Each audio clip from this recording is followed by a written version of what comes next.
You often ask yourself, why is God talking to you? One of the reasons is to give you specific instructions. For example, in Exodus chapter 20 verses 1 to 17, God gave specific instructions to the Israelites as to how they should live. The instructions given by God are instructions for action, which are represented by the 10 Commandments. When I was just a child, I always prayed that God would speak to me, and that I could not confuse His voice with anything. I have always been amazed that people have said that they have heard God speak to them, and I have always worried that I myself did not hear His voice. Most people, just like me in childhood, reproach themselves for not hearing the voice of God and not being able to understand the right or wrong choice they are making in life. But we must know that God spoke to us in several ways. For example, in the Old Testament it is said that God spoke to people through the mouth of a donkey. If you want to hear God,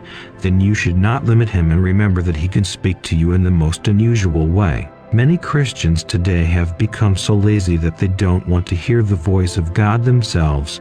Instead, they depend on other people to hear God instead of them. Such people end up making a lot of mistakes or making the wrong choice. They could have avoided this if they could hear and talk to God themselves. Every time I hear that someone has been misled by someone who supposedly hears God, I always remember the story of the young and old prophets.